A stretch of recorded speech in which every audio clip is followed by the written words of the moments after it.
So welcome to another episode of whatever this is, because I haven't decided what it is yet, and I still haven't decided if I'm going to carry on doing it all the time. And today we got with us Ian Bray.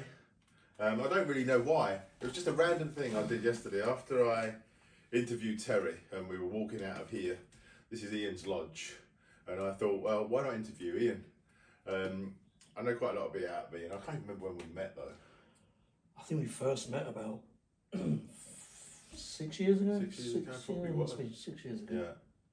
Yeah. On a photo walk. But yeah. So it'd be interesting to know a little bit about Ian's story, and then obviously this whole thing is about plans for retirement, or that seems to be the way it's going. But it's also bringing in, from after a discussion with Terry yesterday, I've sort of had a few other ideas of where I can take it, and also at the end of this, I always ask these guys, whoever I'm interviewing, about a few books that I can put out there for you guys to read that they found inspirational or changed their lives or something like that. Ian might have some at the end of this, I don't know, because I forgot to ask him before we sat down, but we'll see where we go with it. Anyway, Ian, what do you do for a living? I'm a class 1 lorry driver. Hey, that's one of the most needed people in the UK. Yeah, apparently so. But yeah. Have you always done that for a living?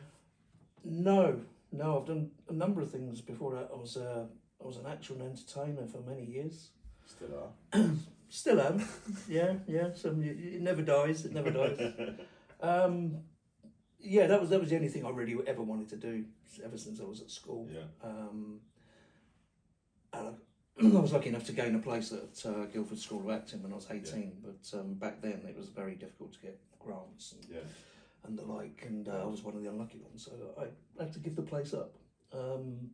But I kept working hard, and I sort of turned professional through the back door, if you wish. Yeah. By getting to know people and getting paid contracts and that sort of thing. So yeah, I got there eventually, but it was a lot of hard work getting there. Yeah. Why did you stop doing that then? I gave it up when I met my previous partner, my son's mother. I just knew that if I didn't give it up, then that relationship would not have lasted. So, but yeah, it's not a day. I still miss it. It's quite interesting actually, because I mean, obviously I went back to photography later on in life, and I did lots of photography things through my life, but I gave up photography. Yeah. Full-time photography for the same reason. Because I was told to get a real job. Yeah. And you do it, and you do it, and you do it. But when I look back now, I could have made more money long-term out of photography and had a better career later on out of photography than if I'd given it up, but didn't know that at the time. And like you say, I was making enough money for myself when I met her, but back in them days of film and everything else, there wasn't the money there was in photography these days. Or, photography's been through quite a game-changing era over the last few years, and once it hit digital, it became quite a good thing. And if you were one of the old photographers like the Tom Stoddards and this, that and the other, you could really make some money out of it if you've come from the film age. But I think it's probably the same as you as well, isn't it? Yeah, I mean, I was, acting itself is probably one of the most unemployed professions there is. Yeah.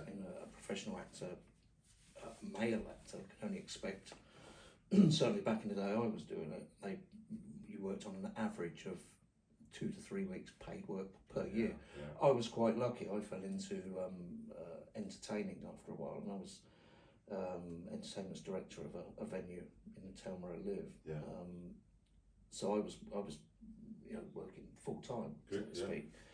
But it was still that what if, when I got into this relationship, it's what if we got a mortgage? What if, pitter patter little feet go wrong, and if the job dried out, I was self-employed, which you obviously know all about, and then you think, and like I say, I gave it all up, got a full-time job, pay as you earn, and literally within 12 months, all the fears that I had came true. Right. The mortgage came along.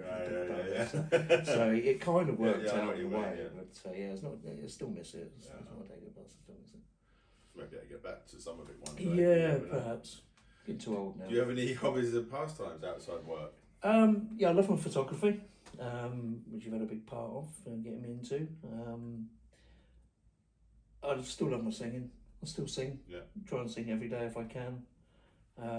keep your vocal cords going. Travel, love to go places, love cooking, yeah, all those sort of things. Have you thought about retirement at all, or made plans for retirement? God, I think everyone thinks about retirement, don't they, at some point or other. How old are you? I'm 53. Okay. Yeah, I mean, I did. I've always thought, you know, what age I'd like to retire, but it's just getting harder and harder to retire now. Yeah. They're making it more difficult to retire now. I mean, retirement plans are, unless you're literally putting like a third to a half of your salary away every month, it's getting harder and harder. But yeah, I've kind of got plans. I mean, I've now just sold a property, so I've got a little bit of money to play with and to invest. Buffer, yeah, a little bit of buffer there that could help a little bit later on. I mean, ideally, I'd like to be retired. I'd like to be out of the driving game by the time I'm 55. I think some people, which I haven't explored with Terry or anyone else yet, is some people want to retire. Some people, like Lee said, doesn't really care less. Yeah. Some people need to medically, and there's some people that just drift into it, and there's some people that really plan for it. Yeah. And I think there's a wide scope there, and I think I need to explore that in the future and see what there is. And there's some people, Jane works in the NHS, and she's got people in there working like in their 60s, 70s, and it's just carry on going. Some people just carry on going forever and ever, and they are just scared to. Yeah. But I think some people do not also understand how little money they need, but how much money they need in the beginning. Yeah. And a financial advisor explained it to me ages ago, and it says, you know, he sits down with people. He asked me how much money I would like to retire with, and I said, you know, £1,000 a month, something like that. And he said, well, that's easy. And I said, why is that? And he said, well, most people say, oh, 2,000 or 3,000. He says, what do you spend all that on a month? Yeah.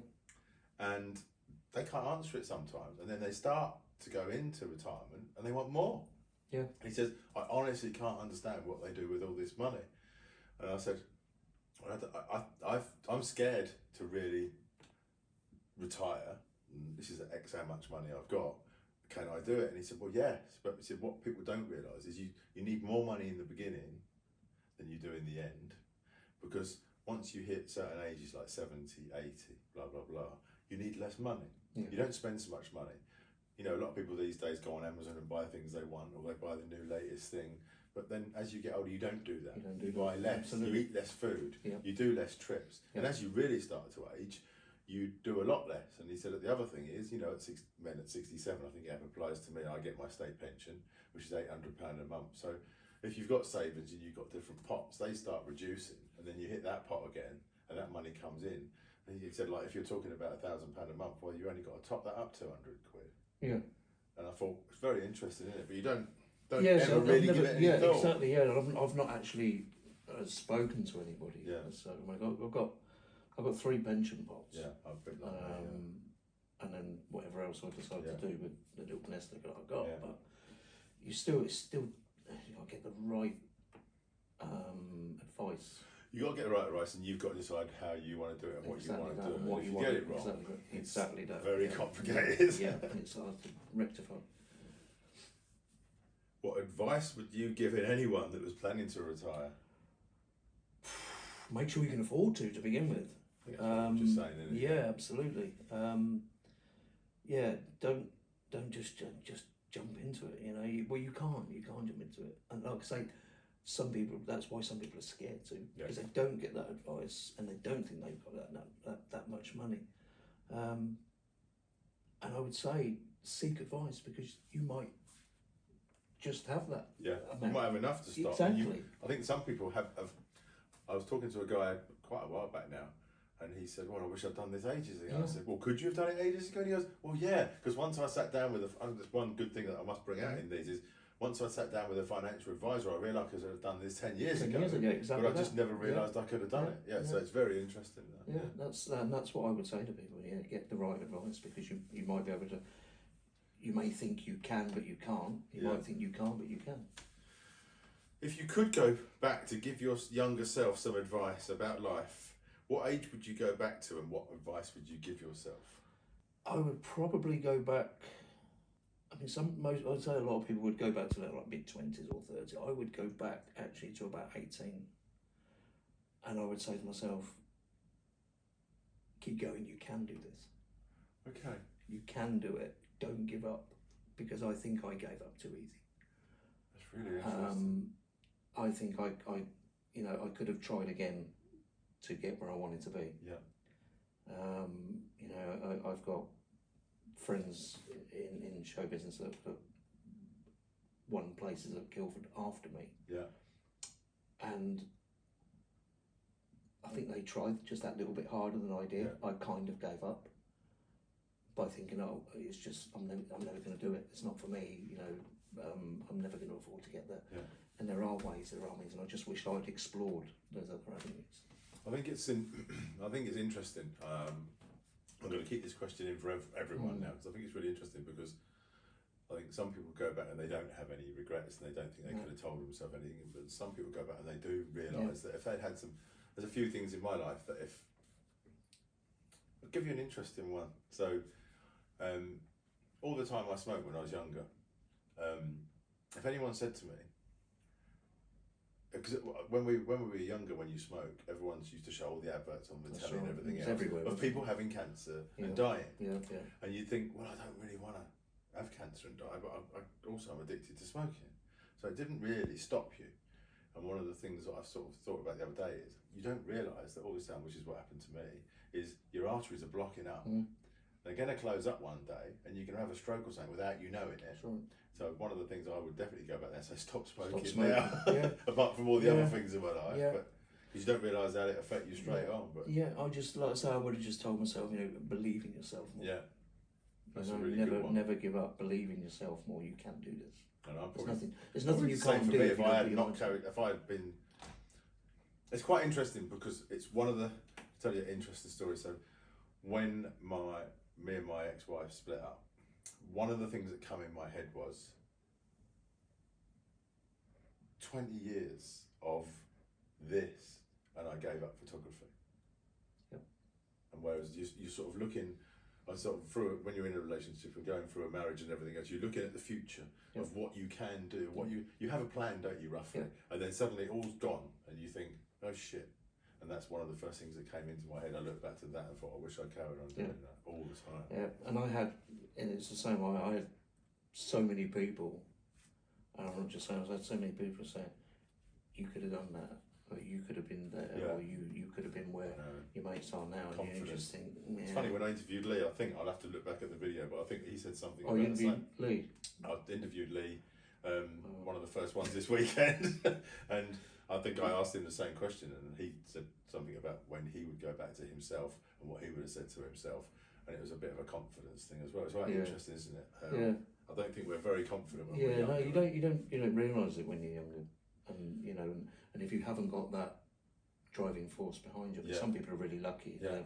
They have not pushy parents as such, but people to guide them in. I never had that. Right. Yeah. Well, I had a bit of both, but they didn't give me.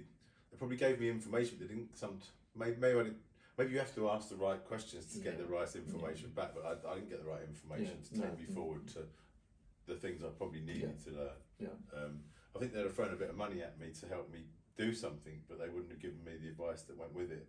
Yeah. And sometimes the advice is better than the money, isn't it? That's right. Absolutely.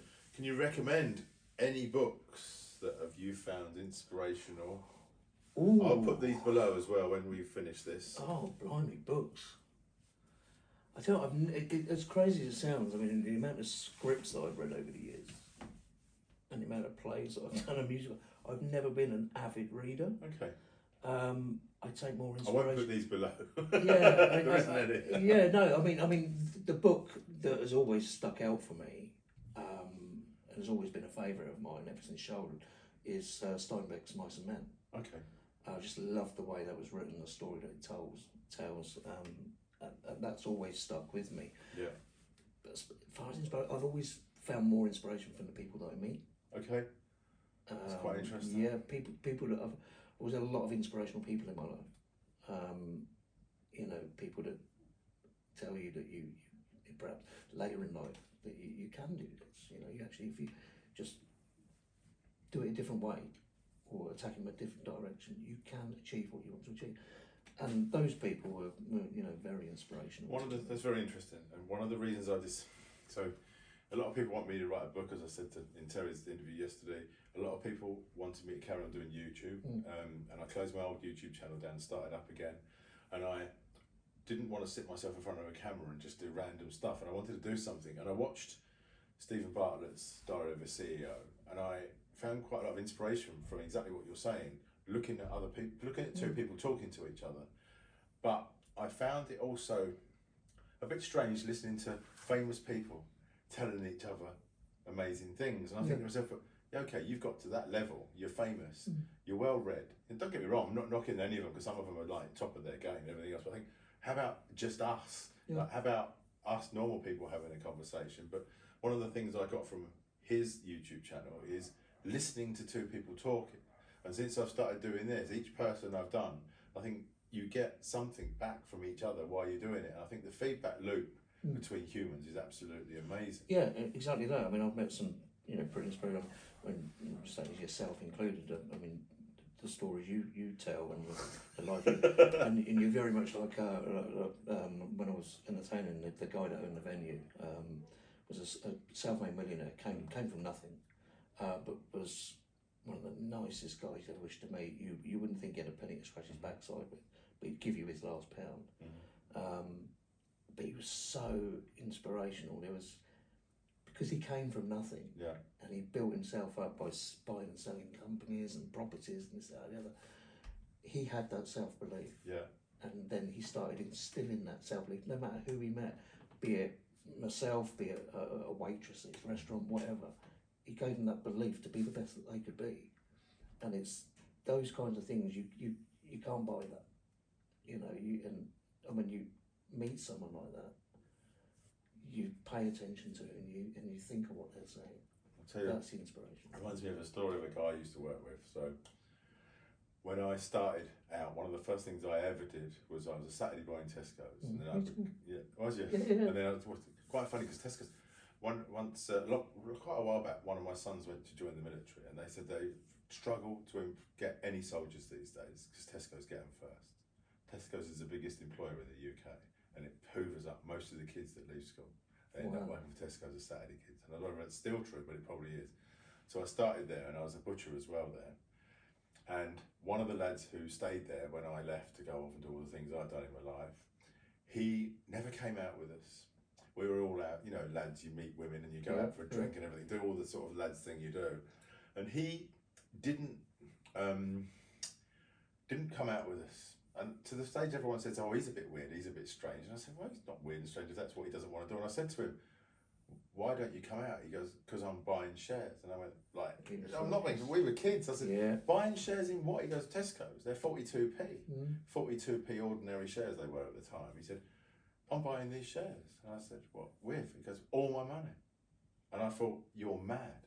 I honestly did. Anyway, I can't remember what happened in between the two times, but I know what happened when the shares matured at £6, and he sold the lot. And then he was made from then on. And believe it or not, he didn't go out, he didn't do anything, and after that he lived life completely to the full, I could tell you. I've got two similar kinds of stories I know. I knew a girl that worked for Microsoft, and they used to get given shares as part of their salary, but she also bought shares every single month. And then it got to a point around about the year 2000, just as I think it was Windows 2000 was coming out. So the shares started going up. Every time a new software package was released, the shares would go up. And she watched it, and then she sold a lot. And she was £2 short of being a millionaire. £2. And with that, she now lives in Australia. She's a really successful business lady out there. And then my other friend, like you're saying about never going out and what you're doing, I'm investing my money to say that. My friend, my best friend from school, his father always told him, I never had this advice, but his father always told him, as soon as you start work, get a pension. Get a pension. And he had that advice from the minute he left school at 16. And he invested in a pension every week. He was putting so much away now. He could retire tomorrow. Very interesting. That is something that is very important in this, what we're doing, and that is, I have thought about that in the past. I wish I had made pension plans earlier, because the earlier you make those pension plans, exactly that, the quicker you can retire if you want to. I mean, some people survive off of retirement because they have plans. Yeah. But I think as Terry and I were saying, and it's in the conversations I've had while I've been doing this, is if you've got plans, you need a plan from retirement. And if you've made those plans at 16, you could probably retire at 40, if not before. No, exactly. And I've passed that advice. My son's just started work. He's just left university. He started work, and I gave him that advice that my friend's dad gave to him. And I said, "Yeah, Jack, start a pension now." Yeah. And he's putting the maximum amount he can every month. He's putting it in, and obviously he's getting it matched. Yeah. So if you can keep that going, I said, after a while, you're not going to miss it. No. The money, you won't miss the money because you've never had it. No. So you're not going to miss it. I can't remember what the amount is. It's 100 and something, is it? In most Yeah, companies. something like that. So that. they'll match that 100, so that's 200 then. Because I did it with one of the companies I was with. Yeah. And if he carries that on, exactly. he can retire early. You know. You do. Well, I think, and also people live their lives in a certain way, don't they? Some people live their lives flat out when they're younger and have kids later. Yeah. Some people have kids early and don't live much of a life. And then when they retire, have their life. And I think it's deciding whereabouts. Well, that sounds horrible to have a life at a certain stage. You know what I mean? It's the freedom to have and do what you want. I think is. That's what I'm looking forward to. I'm looking forward to having the freedom to travel and to just what we're going to do today. Yeah. You know, I think that's the most important part. Exactly.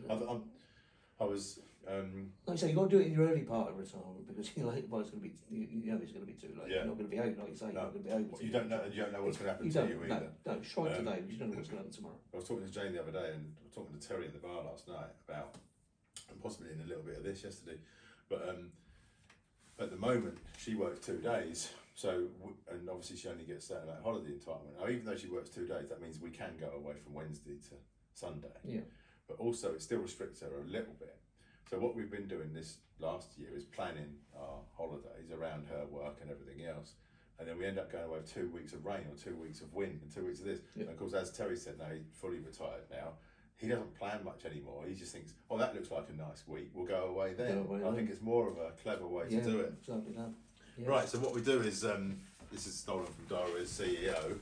I get the previous person, which just happens to be Terry Irwin yesterday, to write a question for the next person. Okay. So if you could read this question out that Terry's written and answer it, and then when you finish that, if you can write a question for the next person, who obviously you not have a clue who it is, because I don't even know yet, and then they can ask it and go on for there. So some of the interesting questions that have come in out of this, I actually then feed into what I ask people every time. So look then. So Terry's written. What defines success, and do you consider yourself successful? That's interesting considering the conversation we've just had. What defines success? Many things, and success, I think, is different to many different people. Some people will define success as money, as having a big business, perhaps, as being successful in that amount. Some people will say, I've got nothing but a roof over my head and the love of a good woman. And that to me is successful to me. That's all I've ever wanted. So I think success, is defined in many different ways. What do I consider myself successful? In a way, yes, I think I do, because I've got where I am today. I've not had any problems, touch wood, not had any horror stories in my life. I've managed to always keep my head above water. I've raised a good kid that's now successful in his own right. And I class anyone that can raise children to be good law-abiding citizens, to be good people. I think that's a success. That in itself is successful. So success is defined in many different ways. I sort of agree. It's funny you just said about love. It's a good question. To be, love's a funny thing. Now, some people would, like you say, would really think to have 3 or 4 million quid is successful. Yeah. But I know people that have got absolutely tons of money that aren't happy. Exactly that. They don't feel successful. Exactly that. But love-wise, there's a lot of difference between loving someone and being loved back whilst you're loving someone. And I think you're quite right there. That's a very important thing to have in a relationship. Because you haven't got that. To some people, that's all the riches they need. That's all the success that they need. So, but it's a good question. I mean, I think it's one of those questions you could just carry on discussing for a long time. Exactly that. What defines success? And it's different for so many people. I don't know. You may meet, like you say, you may meet a millionaire that's got everything, but doesn't have love, and then you'll meet someone that has absolutely nothing, but perhaps would want it. I can tell you a story about that. You know? So I had a friend, and she was quite depressed for quite a long time, and funny enough, we've lost touch over the years. She was lying on a beach on an absolutely beautiful sunny day. I think it was, I can't remember what beach. There's a beach in Kent. I can't remember what beach it was.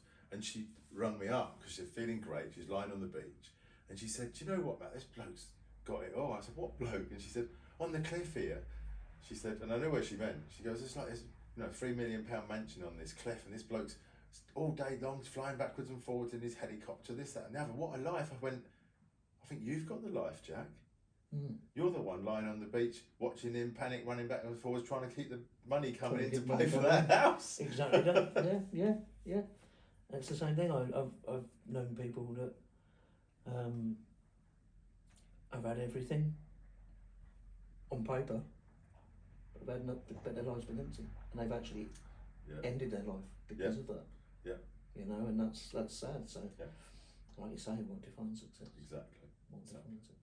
Well, thank you. If you can write a question for my next guest, obviously you haven't got a clue who it is. No. And thank you, and I'll do another one with you sometime, I think, in the future, and see where we got to when you've actually finished work. Yes, here we go. So we're on 14th.